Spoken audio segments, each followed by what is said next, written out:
ሰላም ጤና ይስጥልን ተመልካቾቻችን፣ ጎንደር ያለውን ወቅታዊ ሁኔታ በተመለከተ የተለያዩ መረጃዎች እየደረሱን ነው። ወደ አካባቢው በቀጥታ በመደወል በሳተላይት ስልክ ማለት ነው በቀጠናው እየተካሄደ ያለውን አጠቃላይ ሁኔታ እንዲነግሩን ሻለቃ ብርሃኑ ነጋ በአማራ ፋኖ ብሔራዊ ንቅናቄ ሰሜን አማራ ቀጠና በላይ ዘለቀ ዕዝ ምክትል የውጭ ጉዳይ መምሪያ ኃላፊን መስመር ላይ አግኝቻለሁ። በጣም አመሰግናለሁ ሻለቃ ብርሃኑ። የምንሰማቸው ነገሮች አሉ በተለያዩ የመረጃ ምንጮች፣ እናንተ መሬት ላይ ነው ያላችሁት። ብዙ ነገሮችን በደንብ አጥርታችሁ እንደምትነግሩን ተስፋ አድርጋለሁ። እስቲ ምንድን ያለው በአጠቃላይ ዘቀጠና? መልካም አመሰግናለሁ መሳይ። አጠቃላይ ጎንደር ክፍለ ሀገር በተለይ የአማራ ፋኖ ብሔራዊ ንቅናቄ ሰሜን አማራ ቀጠና በላይ ዘለቀ ዕዝ የአጼ ቴዎድሮስ 5ኛ ኮር የሚንቀሳቀስባቸው ቀጠናዎች እጅግ በጣም ጠላት ከባድ ምት እየተመታ ከተከዜ ጫፍ ወይም ዋግምራ ሰቆጣ ጀምሮ አጠቃላይ ሙሉ በለሳን ሙሉ በሙሉ አጽድተናል ጠላትን ማለት ነው። በተለያየ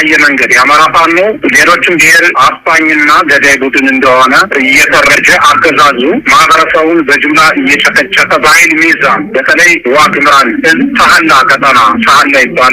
እዛ ቀጠና ላይ ፋኖ ዘራፊና ጨፍጫፊ እንደሆነ የሐሰት ትርክት በመንዛት ህዝቡን አደራጅቶ በተለያየ መንገድ ሚንሻ በሚል መዋቅር አደራጅቶ ሰብስቦ በድሮን የጨፈጨፈበት ሁኔታ አለ። እንደገና ያን ማህበረሰብ አደራጅተን እንደ ቀጠና የእዝ አመራርና የኮር አመራሮችንን ይዘን አዋይተን ከጎናችን እንዲሰለፉ አድርገናል ማለት ነው። ከዛ ባሻገር እጅግ በጣም ሰፊ ቀጠናዎችን በዚህ ቀጠና ጠላትን እያሽመደመድን እያጸዳን እንገኛለን። ለአብነት ያህል ከሳህላ ጀምሮ እስከ አሙሲት በኋላ ወረዳ ምስራቅ በለሳ ማለት ነው በእኛ ቁጥጥር አውለናል። እንዲሁም ሰብናት ወረዳንም በእኛ ቁጥጥር አውለናል ማለት ነው። እንዲሁም አርባያንም ወረዳ በእኛ ቁጥጥር አውለናል ማለት ነው። ደጎማንም በተመሳሳይ ሰዓት ተቆጣጥረን ነበር። እንዲሁም ሚካኤል ደብር ሙሉ በሙሉ ተቆጣጥረናል ማለት ነው። ስለዚህ ብልጽግና ከባድ ምት ተመትቶ እየተንኮታኮተ ወደ ጎንደር ከተማ እየተረጠጠ ነው ያለው። ህዝቡን የማደራጀትና የማንቃት ስራዎችንም በከፍተኛ ሁኔታ ሰርተናል፣ መዋቅሮችን ዘርግተናል ማለት ነው። ከአንዳንድ ቦታዎች ላይ ጦሩን እየሳበ ነው። በተለይ ደቡብ ጎንደር አካባቢ ጦሩን እያስወጣ ነው። በዚህም ሚሊሻውም አድማ በታኙም ተያይዞ አብሮ እየወጣ ነው። በአንዳንድ ቦታዎች ድንገት የአገዛዙ ሰራዊት ሲወጣ ያልሰሙ ሚሊሻዎችና አድማ በታኞች በፋኖ ቁጥጥር ስር እንደዋሉም ይነገራልና ሁለት አይነት ነገር ነው የምንሰማው። አንደኛው በእናንተ ጥቃት ከተሞችን መቆጣጠር፣ ሁለተኛ እነሱ እየለቀቁ ወደ አንድ ቦታ መሰባሰባቸው ነው። ነው ይሄ ምክንያቱ ምንድን ነው? ወዴት ነው የሚሰባሰቡት? እንግዲህ ምንድን ነው ብልጽግና በአጠቃላይ በሰከረ ፖለቲካ ውስጥ ያለ ነው። መሪም ተመሪም የለውም። ግዑዝ ነው ማለት ነው። አሁን ባለው ወቅታዊ ሁኔታ ስርዓቱ ቁመና ስንተነብን ወይም ትርጉም ስንሰጠው ራሱን ስቶ መንቀሳቀስ የማይችል ኃይል ነው። ምክንያቱም አንደኛ የስነ ልቦና ናጋርበት ይወጣል። በየትኛውም በኢትዮጵያ ባለው የትግል አሰላለፍ የመጀመሪያው አፋብን ከተመሰረተ ማግስት ጀምሮ አገዛዙ ተሽመድምዷል። መመከት አልቻለም። የፋኖን ብልጽግና በዛ በቁመናው በቅርጹ ቁሞ መከራከል አልቻለም። ከዛ ውጭ ምንድን ነው ይሄ ሚንሻ አድማ ብተና በሚባለው ወዳደሩ የታሪክ አካላው ስብስብ ተክዷል ባገዛዙ። ምክንያቱም ብሔሩም አማራ ስለሆነ ሙሉ በሙሉ አያምኑትም። የተካደ ነው። በተደጋጋሚ ጥሪ እናደርጋለን፣ በሚዲያ እንጮኻለን። ነገር ግን የሆድ ያደረ ግዑዝ ስለሆነ መከላከያ ከአንድ ቦታ ወደ አንድ ቦታ የሚከደው በጨለማ በሌሊት ነው። እዛ በኋላ ነው እንግዲህ ይሄ የታሪክ አካላ በእግር የሚከተለው። ስለዚህ ምንድን ነው አጠቃላይ አሁን ብልጽግና ራሱን መከላከል በሚችልበት ቁመና ላይ አይደለም።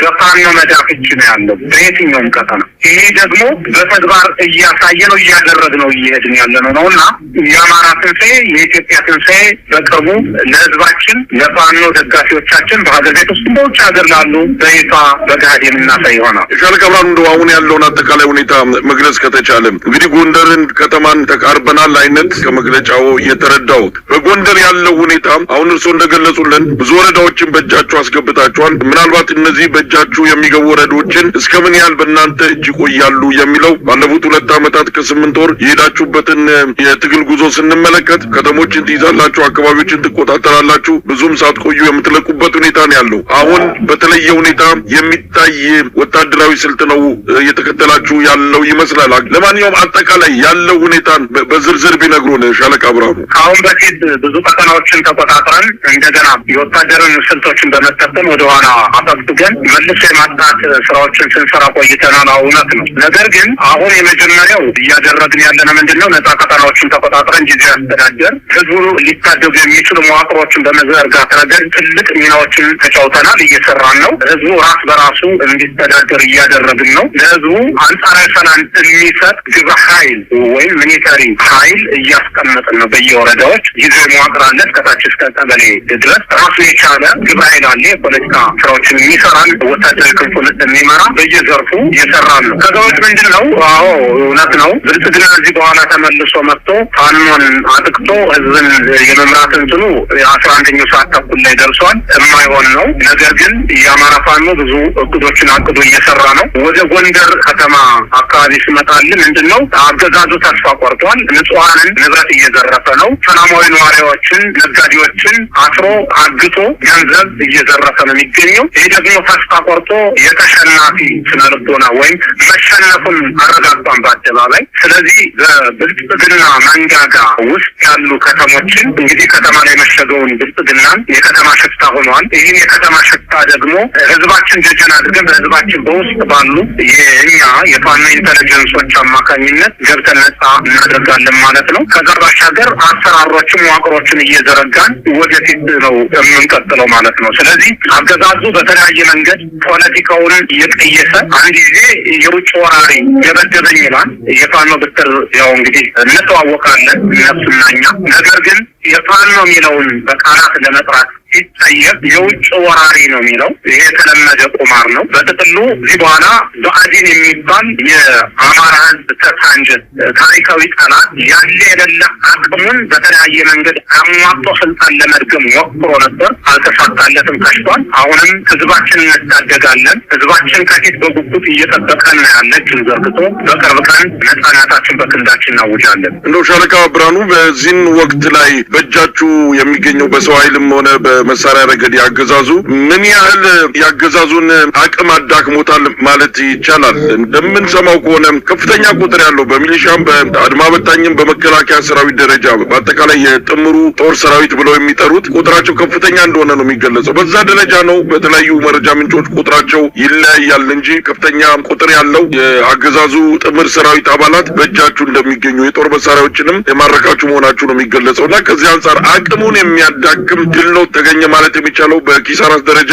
በእጃችሁ የሚገኝ ቁጥር አለ? በጣም በርካታ ቁጥር ያለው የአገዛዙ ዙፋን አስጠባቂ ሰራዊት በእጃችን ላይ ይገኛል። በየቀኑም በተመሳሳይ በተለያየ መንገድ በነገራችን ላይ የብልጽግና ሰራዊት ነው የምንለው የኢትዮጵያ መከላከያ ሰራዊት አንለውም። ሌላውም የብአዴን ነው። አሁን የኮልኮሌው አድማ በተና ሚሊሻ የሚባለው የብአዴን ወንበር አስጠባቂ ነው። ይህ ኃይል በተለይ ታፍሶ ነው። ህጻናቶች በየትምህርት ቤቱ በየኩል ቤቱ በየመናኸሪያው እየተዘረፈ ተገዶ በጨለማ የ2 ወርና የ1 ወር ስልጠና እየተሰጠው ነው የሚመጣው። ሲመጣ የሚታገልበትን አላማ ለምን እንደሚሞት አያውቅም።